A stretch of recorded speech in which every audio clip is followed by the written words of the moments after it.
అందరికీ నమస్కారం. నా పేరు Archana. Welcome to mysterious stories. ఈరోజు కథ ప్రియసఖి. ఇక అందరూ డిన్నర్‌కి కూర్చున్నారు. ఒక అఖి తప్ప. అక్షయ్ ఎక్కడా? అవును, అఖి ఏది?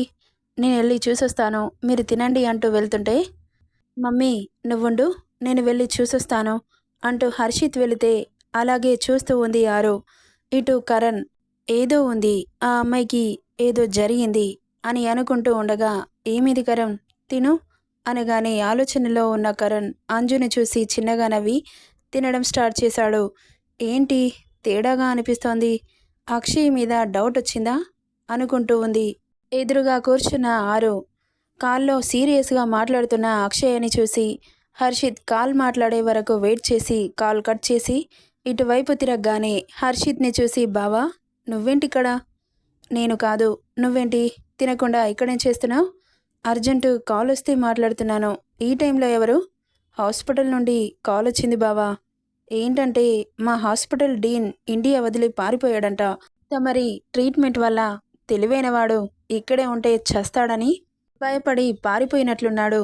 ఏమో బావా, వీళ్ళని నమ్మడానికి లేదు.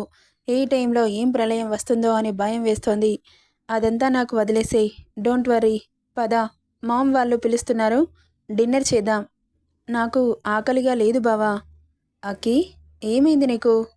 ఎందుకు ఆఫ్టర్నూన్ నుండి వింతగా ప్రవర్తిస్తున్నావు?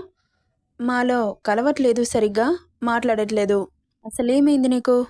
సీరియస్గా చెబుతున్నానక్కి, నన్ను మర్చిపో. అది నీకు మంచిది, నాకు మంచిది. నీకు మంచి అబ్బాయిని చూసి పెళ్లి చేస్తా. పెళ్ళైన తర్వాత మెల్లమెల్లగా నన్ను మర్చిపోతావు. ఒక్కసారి ఆలోచించు.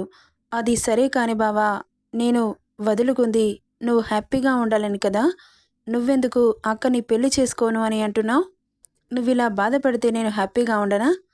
ఓకే, నేను పెళ్లి చేసుకుంటే నువ్వు చేసుకుంటావా బావా? నాతో నీకేంటి?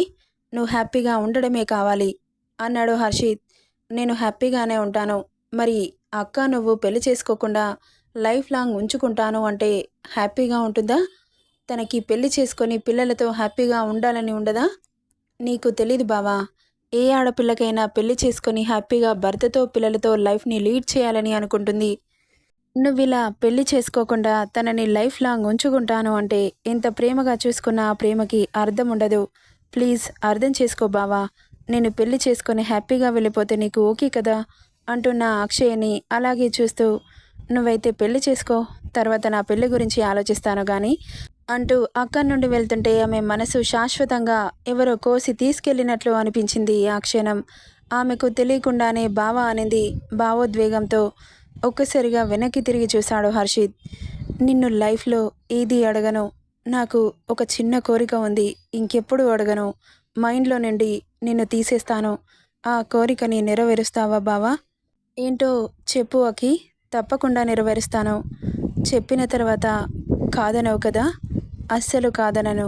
కెన్ ఐ కిస్ యూ అంటున్న అక్షయ్ మాటలకి ఒక్కసారిగా షాక్కు గురవుతాడు హర్షిత్.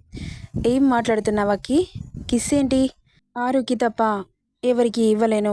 సారీ బావా, నేను పిచ్చిదాన్ని. ఏం మాట్లాడుతున్నానో నాకు అర్థం కాక అలా అడిగేశాను. ఐఎమ్ రియల్లీ సారీ అంటూ అక్క నుండి ఏడ్చుకుంటూ వెళ్ళిపోయింది అక్షయ. అసలు ఎందుకు ఇలా చేస్తున్నావకి అని జుట్టు పీక్కున్నాడు హర్షిత్. ఇంత మొండి వాళ్ళకైనా ఇలాంటి ఒక సిచ్యువేషన్ వచ్చినప్పుడు ఏం చేయాలో మీరే చెప్పండి. అక్షయ్ అడిగిన ఒకే ఒక కోరికని నెరవేర్చాలా, లేక ఆరు కోసం ఆగిపోవాలా? చా, ఏదో ఒకటి చేసి దీనికి పెళ్లి చేయాలి, లేకపోతే ఇలాగే పిచ్చిగా ప్రవర్తిస్తుంది అని అసలు ఏమనుకుంటుంది? నేను ఆల్రెడీ ఆరుని లవ్ చేస్తున్న విషయం తెలుసు కదా, ఎందుకిలా నా మీద ఆశలు పెంచుకుంటుంది?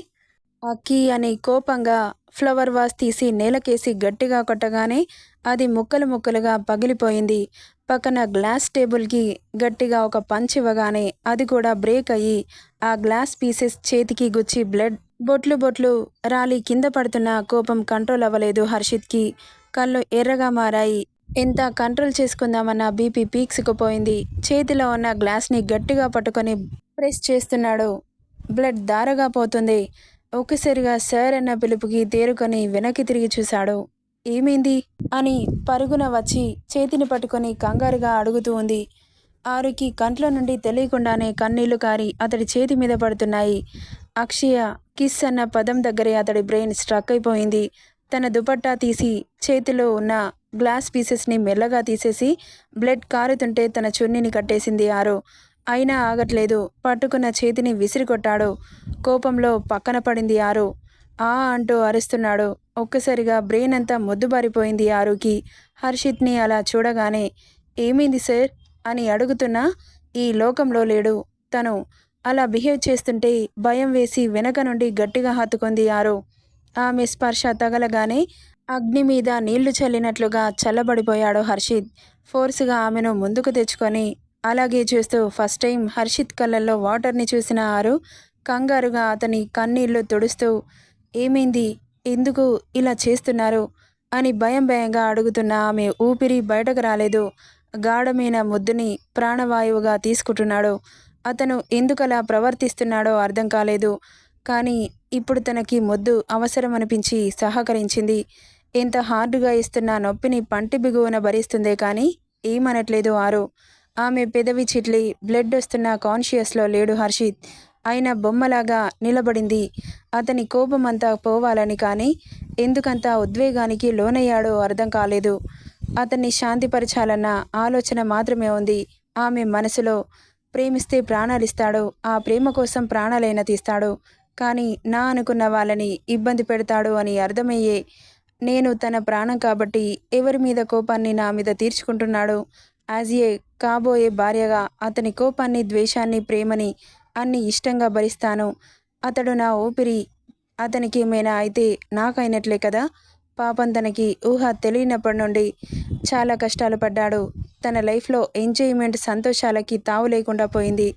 నేనంటే అతనికి సంతోషం, ఎంజాయ్మెంట్, వాట్ ఎవర్. సో అతని పెయిన్ని తీర్చే మెడిసిన్ నేనవుతాను అని మనసుకు సర్ది చెప్పుకుంది ఆరు. అలా 10 నిమిషాల ముద్దుకి ఆరు ప్రాణం పోతుంది అనగా వదిలాడు.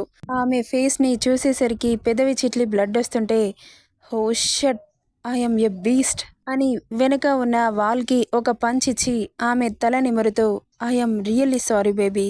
ఎవరి మీద కోపమో నీ మీద చూపించాను. రియల్లీ రియల్లీ సారీ అంటూ గట్టిగా హత్తుకొని బుగ్గల మీద ముద్దు పెడుతుంటే పర్వాలేదు సార్, మీరిచ్చే ఎలాంటి బాధనైనా ఇష్టంగా తీసుకుంటాను. కానీ మీరు బాధపడితే మాత్రం నేను తట్టుకోలేను. ఇలా అడుగుతున్నానని కోప్పడరు కదా.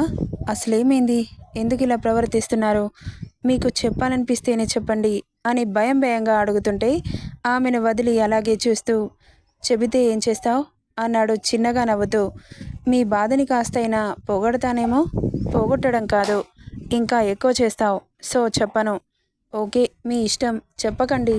నాకు చెప్పకున్నా సరే, కానీ మీరు బాధపడితే నేను చూడలేను అంటూ బుగ్గ మీద చేయి పెట్టి పెయిన్గా ఉందా అని కన్సర్న్గా అడుగుతుంది. నువ్వు వచ్చేసావుగా, ఎలాంటి పెయిన్స్ లేవు అన్నాడు చాలా ఇంటెన్స్డ్గా. ఇక అతన్ని మెల్లగా కుర్చీలో కూర్చోబెట్టి ఫస్ట్ ఎయిడ్ బాక్స్ తీసుకొని వచ్చి ఫస్ట్ ఎయిడ్ చేస్తూ మీకు చెప్పే అంత దాన్ని కాదు, చిన్న వయసులోనే ఎన్నో చూశారు, కానీ ఈ యొక్క ఆవేశం ఉంది చూడండి, అది మంచిది కాదు సార్. ఆవేశంలో తీసుకున్న నిర్ణయాలు ఎక్కడికో దారి తీస్తాయి. అంత ఆవేశపడాల్సిన సిచ్యువేషన్ ఏం వచ్చింది అంటున్న ఆరుని అలాగే చూస్తూ నాకు నీ విషయంలో తప్ప ఎలాంటి విషయంలో ఆవేశపడను. నువ్వు దూరం అవుతున్నావు, ఎవరైనా చేస్తున్నారు అన్న థాట్ వచ్చినా నేను ఇలాగే రియాక్ట్ అవుతాను అంటూ ఆమె చూపిస్తున్న ప్రేమకి మనసు కరిగితే ఇంకొక క్షణంలో అతడి ఒడిలో చేరిపోయింది ఆరు.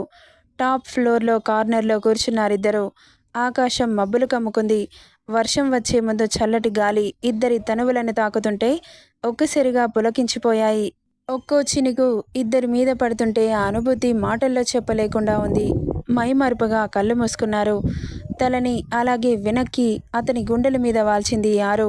అతని గుండె సవ్వడి మృదు మధురంగా వినబడుతుంటే ఏదో లోకంలోకి తీసుకెళ్లినట్లు అనిపించింది ఇద్దరికి. అప్పటి వరకు ఎగసిపడ్డ అలలలాగా అతడి రౌద్రం ప్రియసకి స్పర్శతో వేర్లతో సహా పెకిలించుకొని ఎగిరిపోయింది. అతడి కోపం ఇప్పుడు ప్యూర్గా ఆమె ప్రేమలో మునిగిపోయి ఈ లోకంలో అతడి సఖి తను ఇద్దరమే ఉన్నాము అన్నట్లు మర్చిపోయి అనుభూతి చెందుతున్నారు. షిప్ ఎడ్జిలో కూర్చున్నారు. సముద్రం మీద నుండి ఫుల్ స్పీడ్లో వెళ్తున్న షిప్ నుండి వచ్చే సౌండ్స్ వాళ్ళిద్దరి చెవులకి వినబడట్లేదు. ఇద్దరి లోకం వేరే అన్నట్లు మైమరిచిపోయారు. దెబ్బ తగిలింది చేతికి అని కూడా మర్చిపోయి ఆమెను ఎత్తుకొని నిలబడ్డాడు. మెల్లగా కళ్ళు తెరిచి చూసింది. గాలిలో తేలుతున్నట్లు అనిపించింది. ఎదురుగా హర్షిత్ లేడు. సముద్రం కనబడుతోంది. ఒక్కసారిగా భయభ్రాంతికి గురై ఇటువైపు తిరుగుదామంటే గట్టిగా పట్టేసుకున్నాడు. సార్ ప్లీజ్, నాకు భయంగా ఉంది. వాటర్ని నేను చూడలేకపోతున్నాను అని కళ్ళు గట్టిగా మూసింది. ఆమెను కాస్త కిందకి ఆనుకొని అతడి పెదవులు చెవి దగ్గరికి తెచ్చి, calm down baby, be cool, నేను చెప్పేది విను. ఈ క్షణం మళ్ళీ మళ్ళీ రాదు. గుండె సవ్వడిని అదుపులోకి తెచ్చుకో. ఇప్పుడు ఈ లోకంలో నువ్వు నేను మాత్రమే ఉన్నామనుకో. నిన్నసలు వదలను. నీకేం కాదు. టెన్షన్ పడకుండా ఈ క్షణాన్ని ఇలాగే ఆస్వాదించు. ఒక్కసారి ఎగిసే అలలని చూడు. ఎన్ని అవాంతరాలు ఎదురైనా ఒకే దాటిపై ఎగసిపడుతున్నాయి. ఎట్ ది సేమ్ టైం కుదుట పడుతున్నాయి. మన మనసు కూడా ఎప్పుడూ ఒకేలా ఉండదు. కష్టం వస్తే టెన్షన్ పడుతుంది. సుఖం వస్తే సంతోషపడుతుంది. మన మనసుకి కష్టాలు ఎలా అలవాటయ్యాయో వాటికి కూడా అప్ అండ్ డౌన్స్ అలవాటయ్యాయి. ఒకటి గుర్తుపెట్టుకో, మన భయం మాత్రమే మనల్ని భయపెడుతుంది. భయం లేకుండా కళ్ళు మూసుకొని ఊపిరి గట్టిగా తీసుకో, నీకే అర్థమవుతుంది అనగానే అతని మాటలకి మనసు కాస్త కుదుటపడి కాసేపు కళ్ళు మూసుకొని ఊపిరి గట్టిగా తీసుకొని తెరవగానే సముద్రాన్ని చూస్తుంటే ఎంత హాయిగా అనిపించిందో. ఈ లోకాన్ని జయించినంత హ్యాపీగా ఉంది. తనకేం కాకుండా చూసుకోవడానికి తన ప్రాణ సగుడు ఉన్నాడు అన్న ధైర్యం ఆమె మనసులో నాటుకుపోయింది. అందుకే ఆ మూమెంట్ని ఎంజాయ్ చేస్తోంది. హో అనింది సంతోషం తట్టుకోలేక. అలా అనగానే అతని ఫేస్లో స్మైల్ వచ్చి చేరింది. మెల్లగా కిందకి దించి ఆరుని గట్టిగా అతని దగ్గరికి అదుముకొని మౌనంగా ఆ మూమెంట్ని ఆస్వాదిస్తున్నారిద్దరూ. ఇక తెలియకుండానే అతని పెదవులు ఆమె పెదవులని ముడివేశాయి. స్మూత్గా ఆరు అతని ప్రేమకి లొంగిపోయి హర్షిత్ జుట్టు లోపలికి వేలు జోపించి అతన్ని దగ్గరగా ఆదుముకుంది. సముద్రమంత ప్రేమ, ముత్యమంత మనసు, ఇలాగ దాగి ఉంటోంది లోపల. ఆకాశమంత ప్రణయం, చుక్కలాంటి హృదయం, ఇలాగ బయట పడుతోంది వేళ. నడియడారి లాంటి ప్రాణం, తడిమేఘానితో ప్రయాణం. ఇక నా నుంచి నిన్ను, నీ నుంచి నన్ను తెంచలేదు లోకం. ఆమె నుండి అలాంటి రియాక్షన్ని ఎక్స్పెక్ట్ చేయని హర్షిత్ చిన్నగా నవ్వుకున్నాడు. అలా ఎంతసేపు సాగిందో తెలీదు. పాకెట్లో ఉన్న మొబైల్ రింగ్ అవడంతో ఇహంలోకి వచ్చారిద్దరు. ఇక మొబైల్ చేతిలోకి తీసుకొని, హా మమ్మీ, వస్తున్నాం, మీరు తినండి, మా కాస్త టైం పడుతుంది అనగానే, అదేంటి సార్, ఇంకా టైం పడుతుందా అనింది ఇన్నోసెంట్గా. ఏ, నీకిలా నచ్చలేదా? ఎందుకు నచ్చలేదు? చాలా బాగా నచ్చింది. నా లైఫ్లో ఇలాంటి మూమెంట్ని ఎప్పుడూ ఎక్స్పీరియన్స్ చేయలేదు. ఈ ప్రకృతి చాలా గొప్పది. తనని మనం కాస్త ప్రేమగా చూసుకుంటే అంతులేని సంతోషాలని మనకు అందిస్తుంది. తనని మనం ఇబ్బంది పెడితే తన కోపంతో ప్రళయాన్ని సృష్టిస్తుంది అని చెబుతూ చుట్టూ చూస్తూ ఉంది. ఆమె మాటలకి అలాగే చూస్తూ ఉండిపోయాడు హర్షిత్. ఇక కాసేపు ముద్దు ముచ్చట్లు తీర్చుకొని ఆరుకి కాళ్ళు లాగడంతో, సార్ ఇక వెళ్దామా? కాళ్ళు లాగేస్తున్నాయి. చాలా టయర్డ్ అయ్యాను సార్, పడుకుందాం. అప్పుడేనా? నాకు కొన్ని ఫ్యాంటసీలున్నాయి, అవి తీరకుండానే. బాబోయ్, ఏం ఫ్యాంటసీలండి? నిన్ను పూలు పళ్ళతో అభిషేకిస్తాను పాపా. వై సార్, మీరు బానే ఉన్నారా అంటూ ఫోర్ హెడ్ మీద చేయి పెట్టి చూసింది. ఆ చేతిని పట్టి ఫోర్సుగా మీదకి లాక్కొని, నాకేమవుతుంది తింగరబుచ్చి, ఇలాంటి మూమెంట్ నాకు మళ్ళీ దొరకదు. ఉన్నప్పుడే నేను వాడుకుంటాను. నీ బాడీని పూలు పళ్ళతో అభిషేకించి, చెప్పానుగా నీ ఫీలింగ్స్ని పీక్స్కి తీసుకెళ్ళి టక్కున ఆపేస్తా అని. ఇదే నా ఫ్యాంటసీ. ఎందుకు సార్ నేనంటే అంత కోపం? అయితే కమిట్ అవుదామా అన్నాడు హస్కీగా. పోండి సార్ అని అతని చెస్ట్ మీద చేతులు పెట్టి వెనక్కి తోసి పరుగున అక్క నుండి వెళ్తుంటే ఆమె చెయ్యి పట్టుకున్నాడు. ఎక్కడికి పారిపోతావు పాపా అంటూ ఫోర్సుగా తనని మీదకు లాక్కొని ఆమంతా లిఫ్ట్ చేసి, నిన్ను స్వర్గపు అంచుల వరకు తీసుకెళ్తాను. నువ్వేం టెన్షన్ పడక. నువ్వనుకున్నట్లు ఏం జరగదు, కానీ నేను అంత వీకేం కాదు అంటూ ఆమె దుపట్టా లేకుండా ఉన్న ఎద పొంగులు బయటకి ఉబికి వస్తుంటే చూసి చిన్నగా నవ్వుకున్నాడు. ఏంటి సార్ అలా నవ్వుకుంటున్నారు? నాకు చెబితే మేము నవ్వుతాంగా అనింది అమాయకంగా. అయితే కాస్త కిందకి వంగు చెబుతా అనగానే ఏంటో అని అతని పెదవుల దగ్గరికి చెవి తీసుకొచ్చి పెట్టింది. చెవిలో ఏదో చెప్పగానే పాప సిగ్గుతో బుగ్గలు ఎర్రబడ్డాయి. మరీ అంతలా బ్లష్ అవ్వకు, కంట్రోల్ చేసుకోలేకపోతున్నా అంటుంటే, అమ్మో మీరేమో అనుకున్నాను కానీ టూ ఫాస్ట్. లేకపోతే నీలా పాత చింతకాయ పచ్చడిలా ఉంటారా ఏంటి? సరే కానీ మీకు ఇవన్నీ ఎలా తెలుసు? ఎలా తెలుసంటే? అది న్యాచురల్‌గా తెలుస్తుంది కదా బేబీ. అంటే అందరికీ అన్నీ తెలియవు కదా! అలా మీకెలా తెలుసు? అంటున్నా. నాకు ఊహ తెలిసినప్పటి నుండి నా చేతిలో ల్యాప్‌టాప్ ఉంది. కాస్త డౌట్స్ వస్తే గూగుల్‌లో సెర్చ్ చేశా. రీప్రొడక్షన్ ఎలా అని. అప్పుడు ఏ ఏంటి? ఏ టు జెడ్ వరకు వచ్చాయి కానీ, ఇప్పుడు మనకు అవసరం లేదు అని వాటిని పక్కన పెట్టేసి, లైఫ్‌లో ఎలా ఎదగాలి అన్న దాని మీద కాన్సంట్రేట్ చేశా. అందుకే లైఫ్‌లో ఈ స్థాయికొచ్చాను. ఇంకా ఏమైనా డౌట్స్ ఉన్నాయా? క్లారిఫై చేయాలా? అన్నాడు కన్ను కొట్టి. వద్దు బాబు, అన్నీ క్లారిఫై అయ్యాయి. నన్ను కాస్త వదిలిపెడతారా? అస్సలు వదలా. చెప్పానుగా నిన్ను పూలు పళ్ళతో అభిషేకిస్తానని. ప్లీజ్, నాకు ఫీలింగ్స్ ఉంటాయి, హార్మోన్స్ ఉంటాయి. ఎందుకు నన్ను ఇలా ఇబ్బంది పెడుతున్నారు? నీకుంటాయని నాకెప్పుడూ అనిపించలేదే. అందుకే చూడాలనిపిస్తోంది. వామ్మో, నాకు భయంగా ఉంది. ప్లీజ్ ఈసారికి వదిలిపెట్టండి. నో పాపా, అస్సలు వదలను. నీకు ఆ భయం ఉందని ఈ ట్రయల్స్ అన్నీ మనం కలిసినప్పటికీ భయం పోయి ఓన్లీ బ్లష్ మాత్రమే చూడాలి నీ ఫేస్లో అంటుంటే టెన్షన్తో అరచేతిలో చెమటలు పడుతున్నాయి ఆరుకి. Don't be fear, be cool అంటూ అదే టాప్ ఫ్లోర్ పైన అంతా గ్లాస్తో అమర్చబడి ఉంది. ఆకాశం డైరెక్ట్గా చూస్తున్నట్లుగానే అనిపిస్తోంది.